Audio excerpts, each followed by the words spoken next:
विजयदादा पण पडले टू व्हीलरवर वरून खाली. आणि हसत कोण आहे बाबा? कोण इमोजी पाठवत आहे, हसत आहे कोण? विजयदादा. कविताई रडत आहेत. दादा आपण ही परंपरा जपली पाहिजे हो, कधीत कधी. हां, बरोबर दादा. एक नंबर बोललात. आमचे आजोबा होते बघा, आईचे वडील. फेटा बांधायचे, फेटा डोक्याला नाही का. आता फेटे पण गेले ना बघा. आता आहेत का, दिसतील का फेटे बघा कुठं? डोक्याला फेटे असायचे पूर्वी.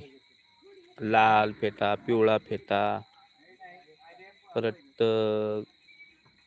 चॉकलेटी कलरचा फेटा, असे फेटे असायचे पूर्वी. आता फेटे पण कमी झाले आणि आपली टोपी पण कमी झाली. गांधी टोपी पण आता दिसते, पण कमी दिसते. पण फेटा तर एकदम आता बंदच झालाय समजा. हे साडीसारखा लांबडा होता फेटा. आमचे आजोबा फेटा वापरायचे.